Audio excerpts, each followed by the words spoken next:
Welcome to the Attention Deficit Disorder Expert Podcast Series by Attitude Magazine. Hey everyone, it's Susan Kaufman, and you are listening to Attitude Magazine's ADHD Experts Audio. Our speaker today is Dr. William Dodson, and his topic is managing ADHD medications. His talk today is designed for ADHD clinicians, and it's been developed as a result of the relatively little training that most clinicians receive on attention deficit disorder in general, and specifically on the effective management of ADHD medications and the treatment of ADHD. Dr. Dodson will be talking about such questions as which ADHD impairments respond to medications and which do not, how to best determine the right dosage of medication, how to adjust the dosage to maximize benefits and minimize side effects, the benefits of amphetamine formulations versus methylphenidate formulations, and why extended release forms of stimulants work best for patients, and many more topics.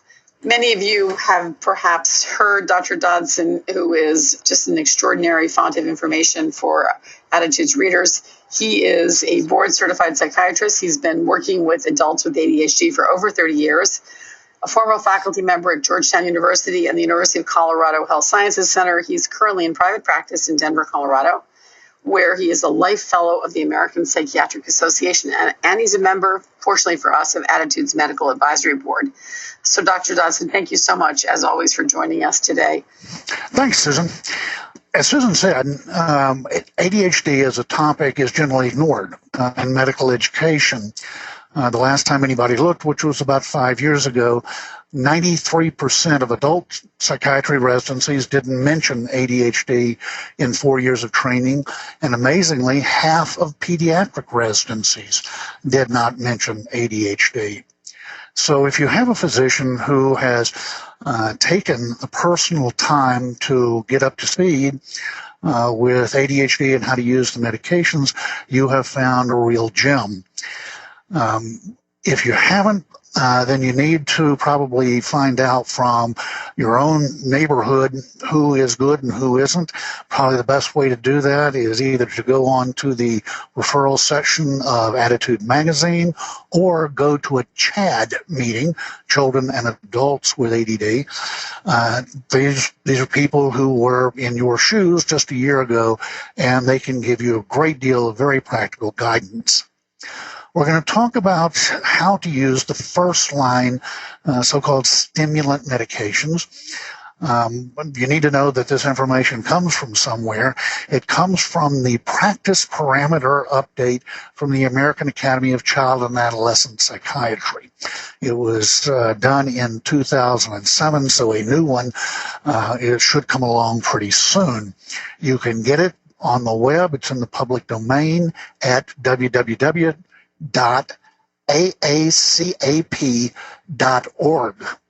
And you'll see on the left-hand side of the screen practice parameters, and all of the practice parameters are there for you to look at.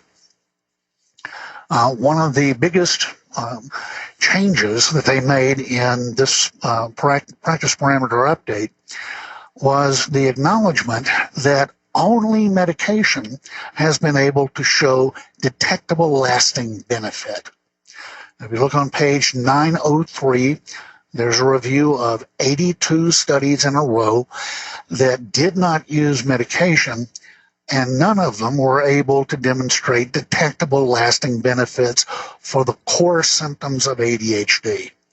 Now, let me put in a caveat immediately. I'm not saying that these therapies don't help or coaching isn't incredibly valuable. What it says is that for the core symptoms of ADHD, inattention, distractibility, impulsivity, and hyperarousal, none of the behavioral management techniques, diets, megavitamins, anything like that, has ever been able to show any benefit at all. And that results in recommendation number 10, which traditionally had been called the multimodal treatment recommendation. And now what recommendation 10 says is if you get a good response to medication, that's it. You don't have to do anything else. So basic concept number one is medications are the treatment of choice for ADHD, not as they've been traditionally looked at as the treatment of last resort when a person has tried literally everything else they can think of. The only exceptions to that are somebody who is in either very recent or unstable substance abuse, someone with uncontrolled glaucoma, which is increased pressure in the eye, uncontrolled seizures, untreated cardiovascular disease, and also one that probably should be in there for the psychiatrist is untreated, unmanaged bipolar disorder. Now, the thing to remember is that when you do get all of these conditions under good medical control, then the stimulants once again become the treatment of choice. There are 29 FDA-approved first-line stimulant formulations for the treatment of ADHD. But all 29 are just different ways of delivering only two molecules, methylphenidate and amphetamine. There is no evidence anywhere to indicate that one molecule is intrinsically better than the other. Here you need to be introduced to a concept called effect size. As you might imagine, when a physician is working with any patient, they want to make sure that they are matching up the very best treatment possible with that unique individual. And one of the things that best informs that whole decision-making process is a statistical calculation called effect size.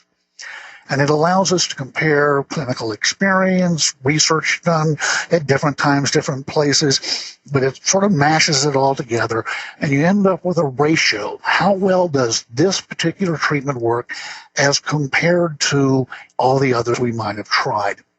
Just about everything in medicine comes in between 0.4, which is barely but consistently detectable, and 1, which is really quite robust. The effect size for the stimulants in research is pretty close to 1, 0.95. And in research, again, the dose is usually not fine-tuned to the individual. In those dose optimization studies, when the stimulants are fine-tuned, they come in at 1.7 or above. In other words, what you should expect from the stimulant medications is nothing short of wow, life-changing, better than any other treatments in all of medicine. The response rates for methylphenidate and amphetamine are about the same. About 70 to 75% get a good, robust response to whichever one the doctor's feeling luck with that day. When you try both methylphenidate and amphetamine, you get about an 80 to 85% robust response rate. Now, that means that if you don't get a good response with whichever medication you try, don't give up. Try the other medication. But it also means that 15% of people, that's 1 in every 7, so it's common, will try both amphetamine and methylphenidate and not get benefit. There's very little in the literature or in the standard of care to tell you what to do next. The side effect profiles are pretty much the same. One is not any more tolerable than another. So these are the facts in large groups. But in treatment, in clinical practice, we see individuals. And individuals virtually always have a very clear preference for one agent over the other. Nothing predicts it in advance. And as far as anybody can tell, it doesn't run in families. So just because one kid does well on methylphenidate doesn't mean that a sibling or a parent is going to be any more likely to respond to methylphenidate. You just got to try both and see. In my own practice, because the medications are pretty much the only thing I can with assurance tell my patients and their families is going to work, I give a trial on both amphetamine and methylphenidate to every patient to make sure that we've got the very best that's possible. Even if I get a good response with the first molecule we try, for all I know, we might get a great response with the second one. And for medications that somebody's going to take all day, every day for the rest of their lives, it makes sense to take a couple of days up front to make sure that we've got everything that medication has to offer. Concept number 3, while the immediate release formulations are definitely cheaper, it's a false economy. Extended release formulations are to be preferred if they are available, usually financially, for a number of reasons. One is convenience. It's easier to take one pill rather than 3. But you also get more consistent and stable benefits. And if you list all the goals of treatment, they pretty much subsume under the category of stability. What you hope to get out of medication is stability of performance, stability of mood, stability of impulse control, stability of engagement. The other thing is that these extended release formats smooth out the rebound that happens with these medications. The number one reason for children stopping medication is that the immediate release just drops you off at the end. And you get what the slang is Ritalin rebound, just because I think it's alliterative, because it happens with amphetamine products as well. And very commonly at the end, kids will get very weepy, they'll get irritable, they'll have temper tantrums, they'll get sleepy or tired, and this usually happens right as the kid is stepping off the bus. And so that's the only part of the medication that the mom ever sees is the Ritalin rebound. Most people with ADHD have a terrible sense of time. This statistic that's on here actually was the very first thing I wrote on ADHD back when we didn't have computers and cell phones to tell the time. The vast majority of people with ADHD never owned a watch, certainly never wore one. They might have 5 or 6 in the dresser drawer as not so subtle hints at Christmas time that they were commonly late. But time is a meaningless abstraction to people with ADHD that seems so important to neurotypical people, but they've never really gotten the hang of it. So to expect somebody to take medications exactly on time so that there's no rebound is expecting entirely too much. Extended release formats also allow for privacy and confidentiality. It allows a kid to get all the way through the school day without going down to the school nurse to get another dose, and it allows an adult to get all the way through the workday. One thing that I put in there that I always hesitate to mention because it's always heard the wrong way is that on those rare occasions when the ADHD stimulant medications are diverted and abused, 95% of the time, it's the immediate release formats, not the extended release.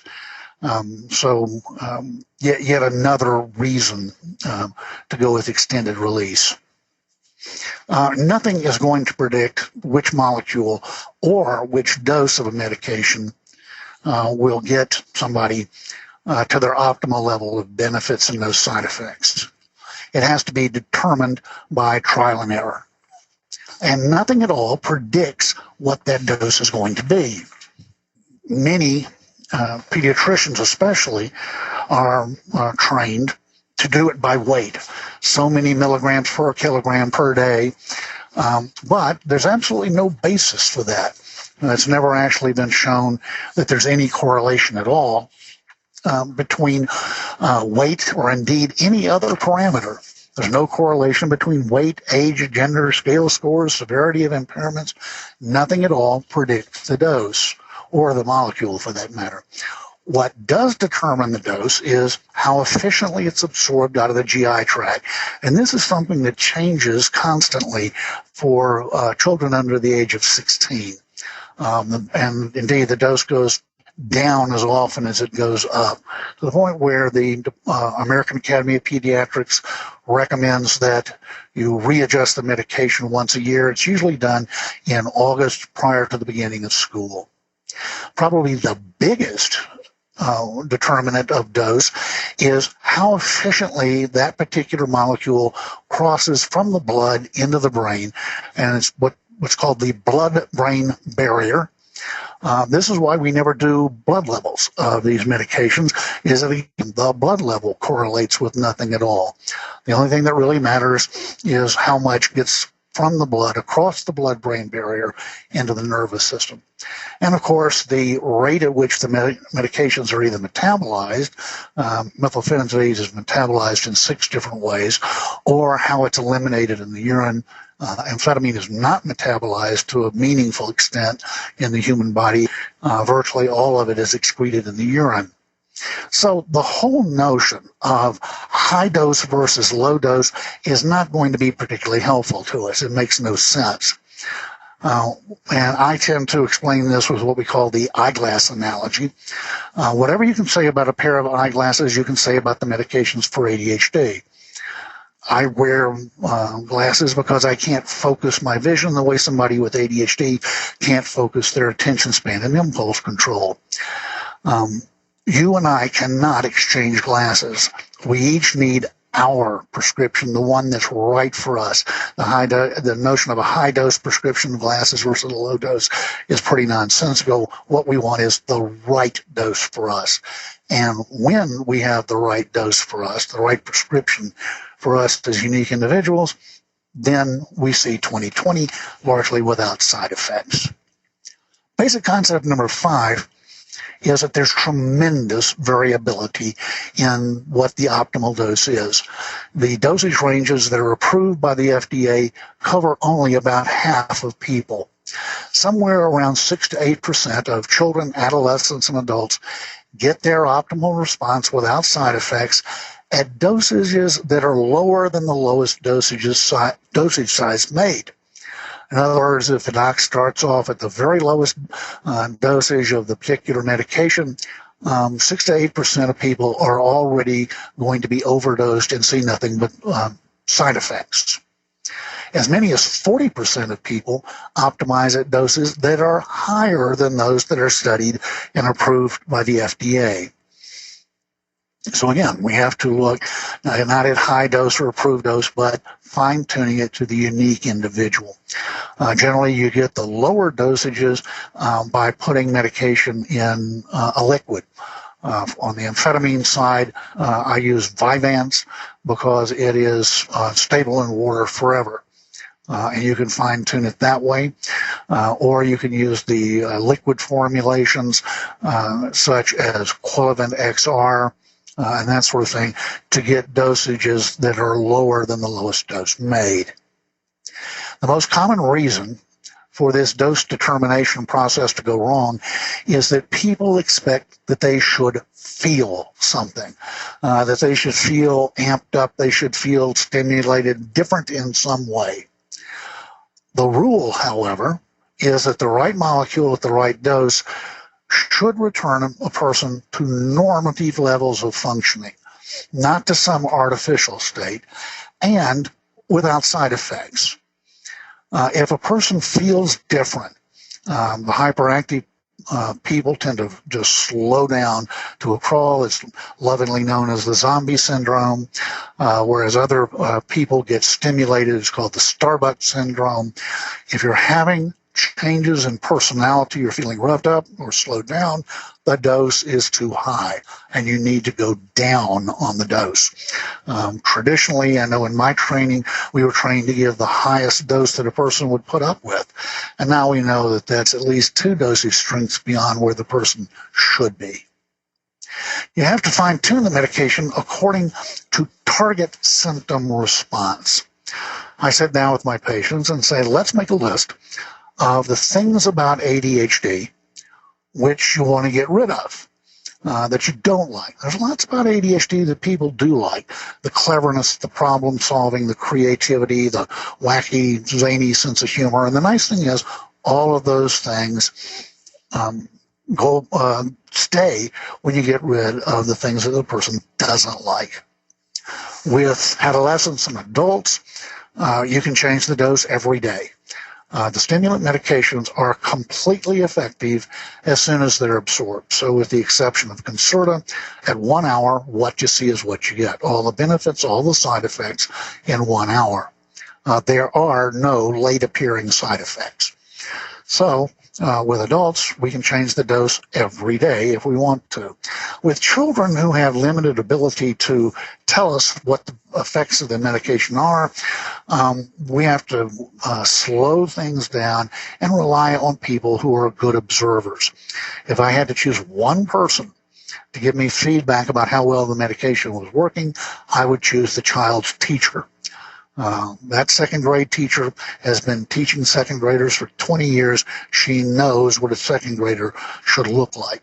And also she's giving the kid the type of thing that is important for the kid to be good at. It also starts to educate the patient about what the medications can do for them. Remember that people with ADHD have always been ADHD. That is their normal. Usually they have no idea what is possible with the medication. So you need to start the education process about what to look for, what will change, what you'll get out of taking this medication. Also, you need to emphasize that all of these things, the impairments that go along with ADHD, are lifelong impairments, and that taking the medication now prevents these impairments in later life. So I ask the patient, what is it about ADHD that bothers you the most that you want to get rid of? The impairments that respond to medication are things like procrastination, easy distractibility, mind wandering, daydreaming, finding it hard to stick with boring tasks, impatience, impulsivity, and restlessness. Symptoms that don't respond well to medication are disorganization. Again, organization is a skill that you learn. It doesn't come in pill form. Argumentativeness and oppositional behavior. So you tell the patient that we're going to fine-tune to the lowest dose that gives optimal performance.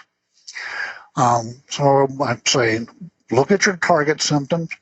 Each time when we raise the dose, you should see a clear, dramatic improvement in all your target symptoms and no side effects other than a mild, transient loss of appetite. So long as each time when we raise the dose, all you see is things getting better and better, and without side effects, you can keep raising the dose. At some point, though, you're going to raise the dose and say, there weren't any further improvements. Every other time we raise the dose, I can clearly see improvement. This time, this dose and the previous dose seem exactly the same to me. At that point, the previous dose is the very lowest dose that gets 100% of what that medication has to offer. If the person is over the age of 16, that's their dose, usually for the rest of their lives. Tolerance is very rare to the benefits of these medications. Tolerance develops very quickly to the side effects of them. You have to accept whatever duration of action happens with that person's optimal dose. The whole notion of trying to increase the dose to make the dose last longer, first of all, it's a very marginal increase in duration, and all it really does is it pushes the person back beyond their sweet spot dose to the point where they start losing benefits and picking up side effects. Remember that even though these medications are marketed as once a day or 24-hour products, that's just a bunch of marketing hooey.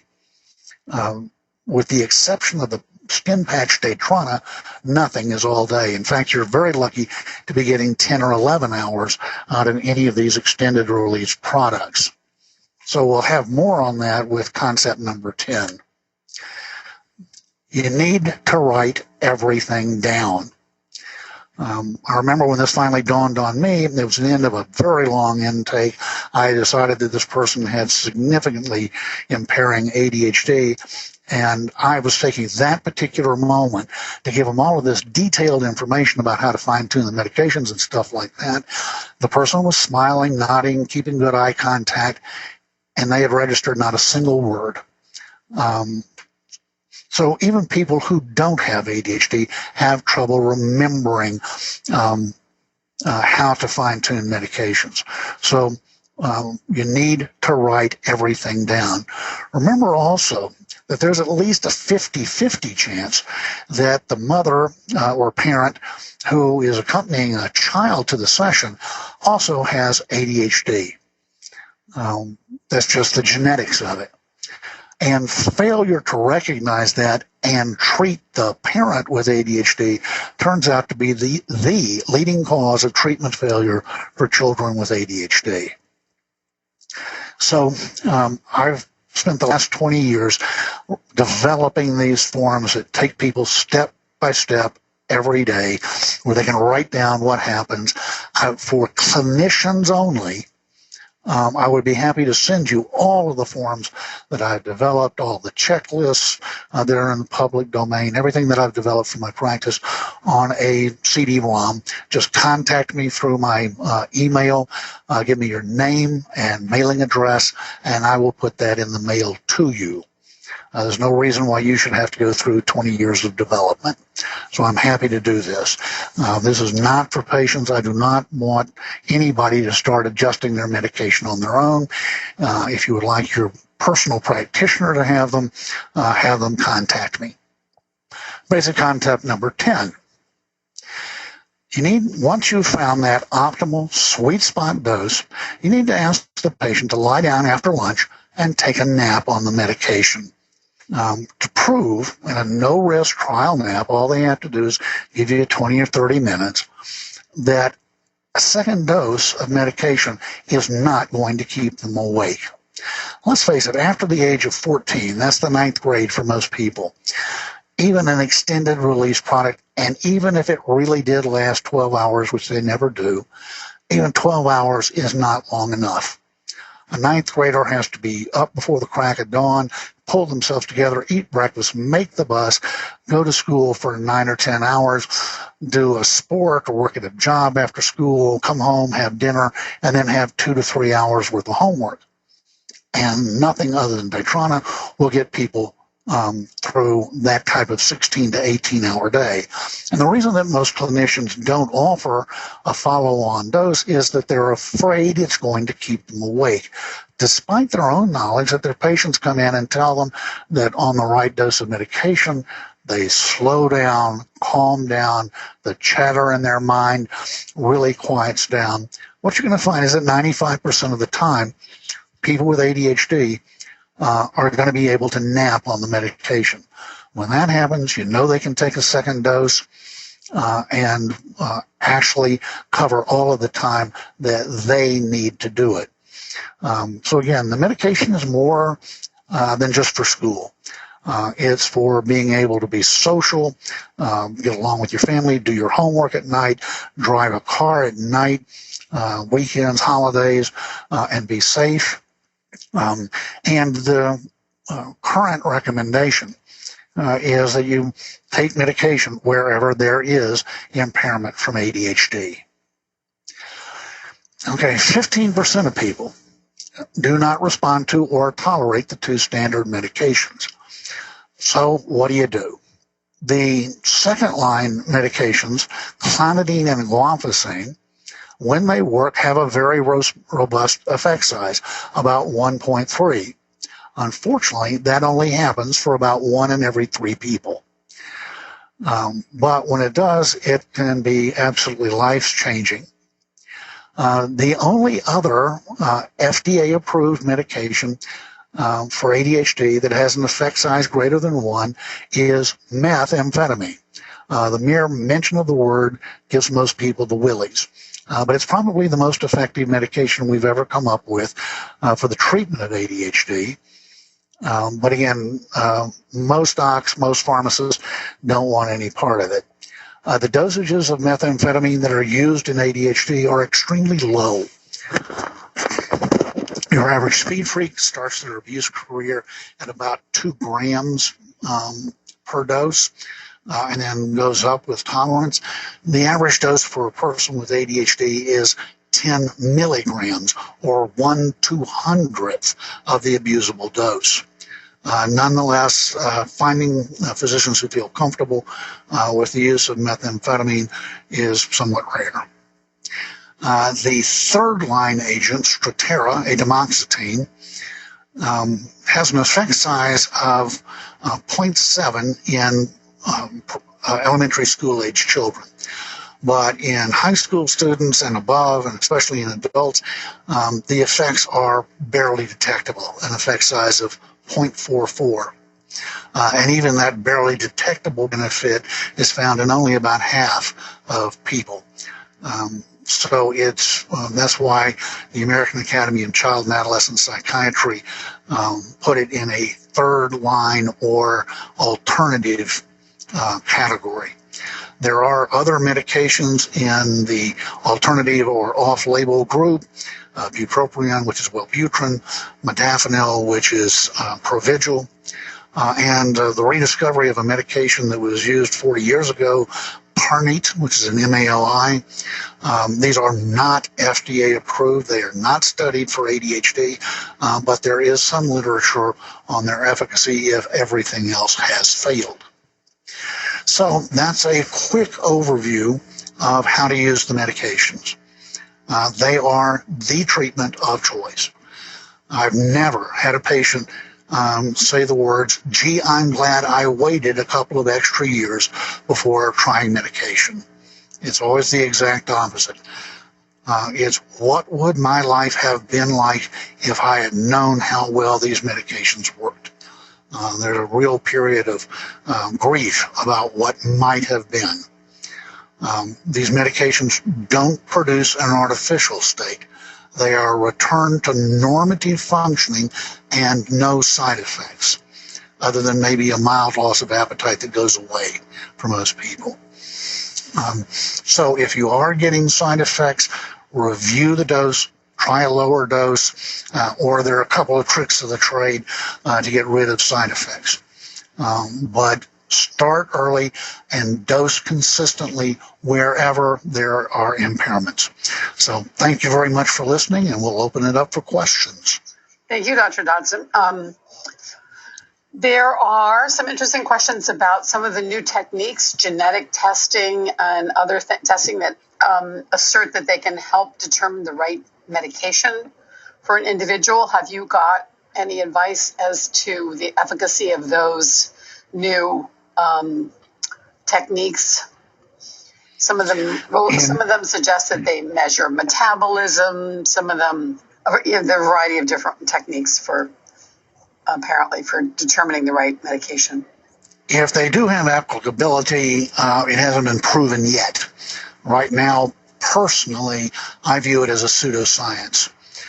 What happened was that when they were doing the human genome sequencing 5 or 10 years ago, someone developed a machine that very quickly sequences DNA. So they made it very quick and easy to do. And what they're doing is they're counting the number of gene repeats. They're called alleles. Say there's 7 different repeats of the same gene that makes a particular enzyme, and that enzyme metabolizes the medications. This is where they make their leap of logic for which there's no scientific basis, and they say that somebody who has 1 gene is going to be less able to metabolize a certain product than somebody who has 7 repeats. That's not true. All you have to have is 1 gene that works. The rest of them stay quiet. They're not activated. So the very premise of the genetic testing really has no basis in science at all. So right now, I recommend to my patients that they save their money for something that actually might give them some help. Okay. Let's see. Tons of questions here. There are a number of questions, some from adults and some from parents, that relate to medication, quote, vacations. So in one case, there's a parent on the webinar whose insurance has run out and they're not able to afford their child's medication for this over the summer. And she's wondering if that's going to be damaging, I guess, medically. There's another adult who is taking his XR long-acting medication only during the work week. And he's also wondering if is that a problem? So can you comment about medication vacations, either long or short? Sure. the whole thing, I hate the word medication holidays because it makes it sound entirely too joyous, was originally based on very spurious data that said that these medications could slow the growth of children. Turns out zero basis for that. Go ahead. There's no basis for stopping the medication so a child will grow. The nice thing about these medications being completely effective in 1 hour is that you don't have to take the medications all day, every day. And indeed, about 40% of my adults use them as needed for a specific task. An attorney who says, I've got to write this legal brief, I'd much rather do it in 2 hours than 2 days, so I'm going to take my medication. For children and anybody basically high school or younger, I recommend take the medication very consistently, more than just for school. Because if you look at what the risks of non-treatment are, almost all of the risks occur outside of class. That if you have ADHD and you don't take medication, your risk of developing a substance use disorder quadruples. Your risk of an injury-producing accident that's severe enough to have a hospital record quadruples. Your risk of getting a speeding ticket triples. Your risk of an unplanned out-of-wedlock pregnancy, 1,000%, tenfold. Your risk of being involved in the juvenile justice system due to impulsive bad decision-making goes up 700%. And we could go on and on and on. On medication, the risks are the same as the general population.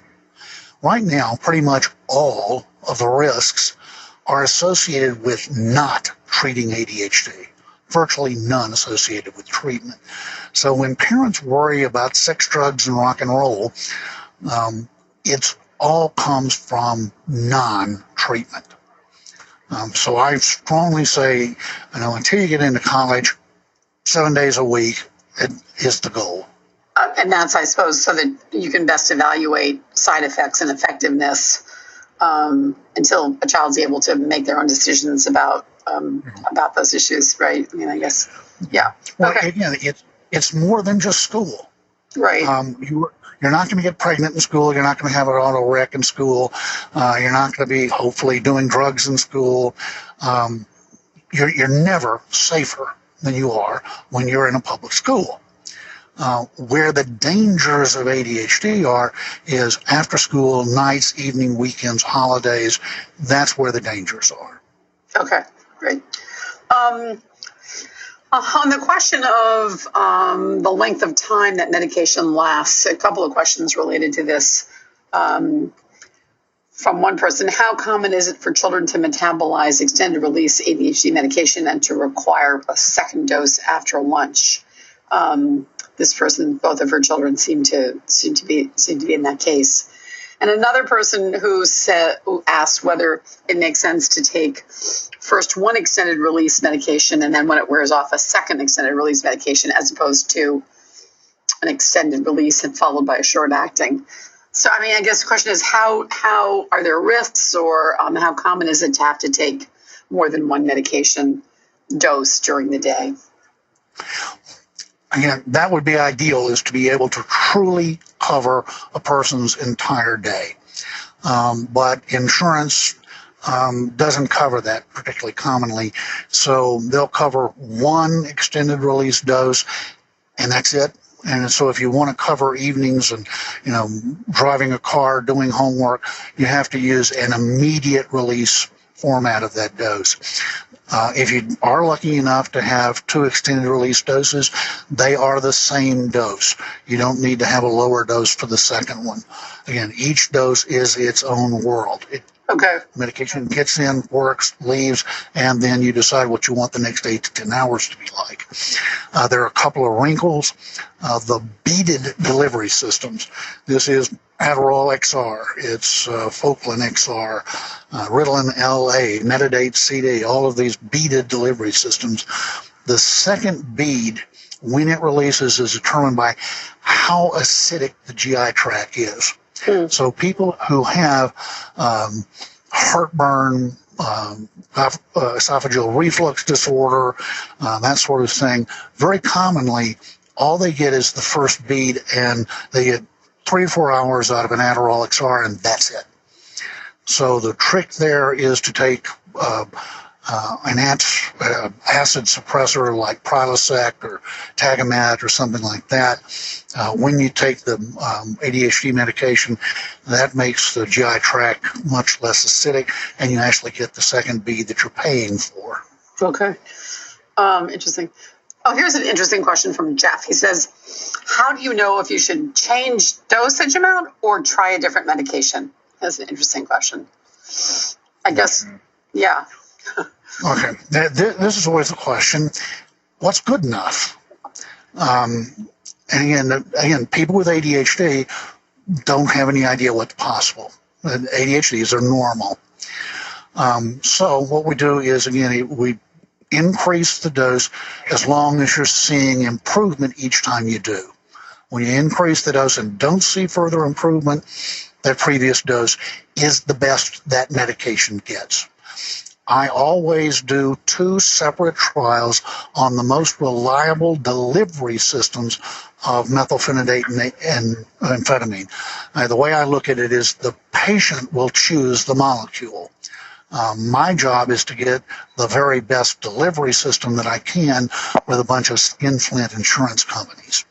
In general, when people have tried both methylphenidate and amphetamine, I ask the following question.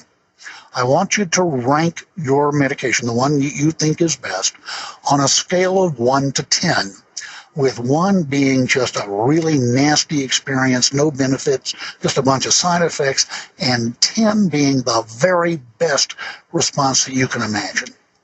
Rank it somewhere between 1 and 10. Anything 6 or below, I view as a treatment failure, and I'm going to keep looking for a better medication. 7 is acceptable, and usually we hope to get 8, 9, 10. Again, these medications, when they work, are dramatically effective with virtually no side effects. So that's how I and other clinicians will make that decision. Is it exact? No, but it's probably the best we have. Similar question. At what point in the trial and error process do you know the medications are simply not going to work?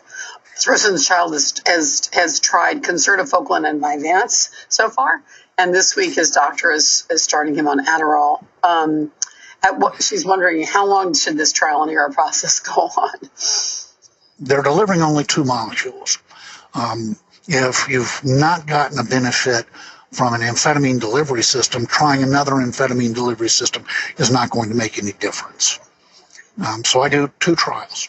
1 on the most reliable delivery system I have access to for methylphenidate, 1 for the most reliable delivery system of amphetamine. If a person doesn't respond or all they see is side effects, that's when I go to that very last slide about what do you try next. Mm-hmm. When you try that series, ultimately somewhere around 97% of people get an, oh wow, where have you been all my life level of response. About 3% of people we know have ADHD, and for reasons nobody can explain, just don't get a response to medication. One quick caveat. The number 1 listed drug-drug interaction in the package insert with all of these medications is that they interact with citric acid, which is the most common preservative in the United States, and ascorbic acid, vitamin C. So if you wash down the medication with practically anything that even remotely looks like a fruit juice, all sodas, soft drinks, with the exception of classic Coke, A&W brand root beer, regular and diet Dr. Pepper, or you take it with your multivitamin, the medication isn't going to be absorbed. So you can wash down a tablet of Ritalin or something like that with water, and it'll work just fine. Wash it down with fruit juice, and all you get out of that dose is high-octane poop. It can't be absorbed. So for an hour before or after taking the dose, you need to avoid anything with citric acid and vitamin C. And there will be a list for any of the clinicians that ask for the things that I've developed that lists all the foods that my patients have found have enough citric acid or vitamin C to mess things up. The exception to that, the only oral exception to that, is Vyvanse. That you can eat or drink anything you want. With all the others, you have to avoid citric acid and vitamin C. Okay. That's a great tip. Interesting couple of questions about the long-term efficacy of medication. One person references the MTA study that showed that over the long haul, medication, I believe, was not effective. And a second person references a speaker we had here at Attitude a couple of weeks ago who was a proponent of behavior modification therapy. Nikki summarizes his presentation very well, in which he says that he acknowledged the benefit of medication, but that said that it really only helped children complete their seat work in school, that findings did not show that medication helped on overall achievement scores. Can you speak to those questions about the long-term, if you will, the efficacy of medication on academic achievement or long-term effectiveness in people's lives? If you have a point of view and you design your study to prove that point of view, you can prove anything at all. That's why I go back to the ACAP guidelines. These are all reviewed, juried studies, and the consistency is 100%. The benefits of behavior management, cognitive behavioral theory, and stuff like that are what we call non-specific benefits. Anybody would do better in a structured, predictable environment than they would in a random, chaotic environment. It has nothing to do with whether the person has ADHD or not. In all of the cognitive behavioral therapies, in the MTA in particular, the MTA came as close to being a fixed study as I've ever seen. What they found was $90,000 worth of behavior management over 9 months, intensive, what they call maximum dose behavior management, added nothing at all to the medication. Nothing at all. The follow-up that the person's referring to, I am amazed that study got published, because they included in their analysis people who had stopped taking medication. Right, that's right, yep. So, I mean, it's a spurious study. They're saying, yeah, the medication that you took 2 years ago is not working today. That's absolutely true. But to say the medication doesn't work is nonsense. The medications continue to work, and because the stimulants, amphetamine and methylphenidate, have been around 100 years, we have been able to follow people who have taken the medications all day, every day, 50, 60 years, a lifetime, and there is not a single reported problem with long-term treatment. Zip, nada, bupkis. All of the risk is in non-treatment. There's no risk in treatment. But just to come back to this person's, the assertion that there's no long-term educational benefit, are you aware of that study? Does this mean? Yeah, and the clinicians out there who have seen kids go from CD students to AB students and continue to do it for their entire career know that research is crap. Okay. It's nonsense. Yeah, just because somebody got it published doesn't make it true. Okay. Look at what you see with your child, with your patients, and go with what reality is. Very interesting question from Andrew, who says, ADHD rarely exists in isolation. It's always part of a complex with attendant comorbid conditions. What are the drug interactions when you address, for example, anxiety, ODD, and depression, or other conditions, treating those along with treatment for ADHD with stimulant therapy? One of the things that makes my life very nice is that methylphenidate and amphetamine don't interact with much of anything. They are very, very simple medications to use. But the only thing that you ever really see is producing side effects is if we've really fine-tuned the stimulant dose and then somebody takes a stimulant on top of that and they get the Starbucks syndrome. But there really aren't any drug-drug interactions in them. When you have comorbidities, coexisting conditions, you have to remember they are two separate conditions. One does not cause the other, and you treat them separately. Most people will start with a non-ADHD diagnosis and try and treat that first. To me, I go with what bothers the patient the most. If their anxiety is what bothers them the most, that's what I address first. The ADHD stimulants play well with others. Okay. So, for example, some other specific questions that I think I know your answers. Do you recommend the use of an SSRI to manage anxiety that ADHD medications don't correct? Is there a risk of SSRI toxicity with amphetamine specifically? That's the question. You will see that as a possibility in some drug compendiums. Nobody has ever actually seen it in real life, but theoretically it could happen. But again, it doesn't. I in 32 years of practice, I've never seen a single case. Okay. But the most important thing is to remember that most people with ADHD have a very hard time finding the words to describe what their personal experience is. So the first thing to do is when somebody says, "Doc, I'm anxious," is to make sure they're using the word the same way that you are as a clinician. When somebody says, "Doc, I'm anxious," the next thing I say is, "Can you tell me more about your baseless, apprehensive fear?" Because that's what anxiety is. I have the feeling that something awful is just about to happen. I will tell you that at least 3 times out of 4, when I ask about what's your baseless apprehensive fear, the person will look to me with complete puzzlement, and they say, "Well, I never said I was afraid." And I say, "Well, tell me, forget the label, what are you trying to describe?"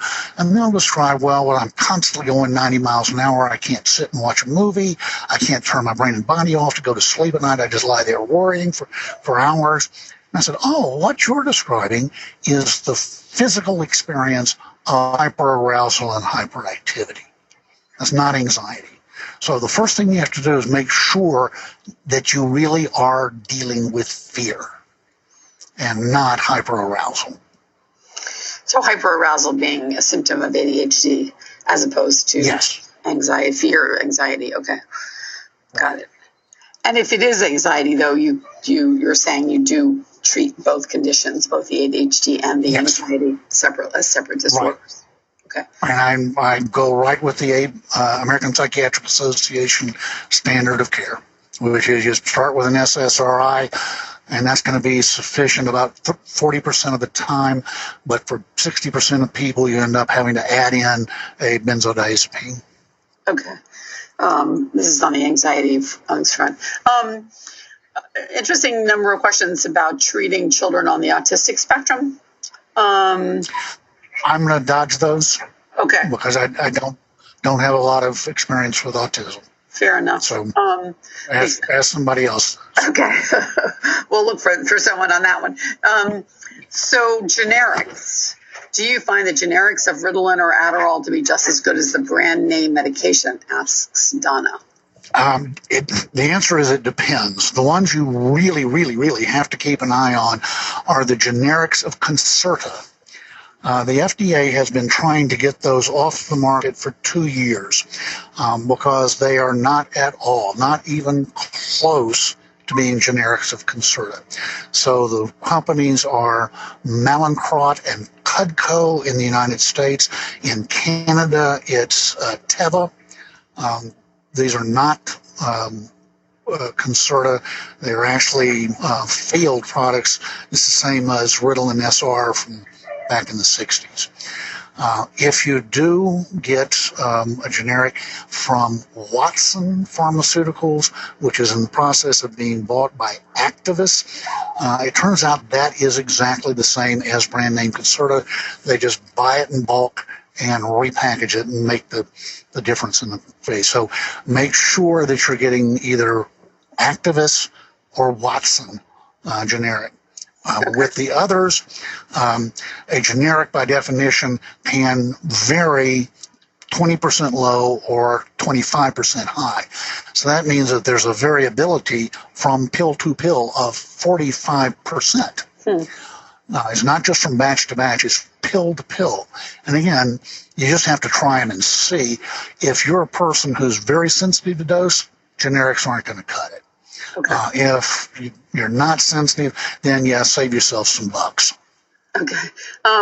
Interesting question. Will medication improve executive function? To your point about which symptoms respond to medication and which do not. I'm going to have to label myself as a person who has never thought that the executive function theory was valid. Okay.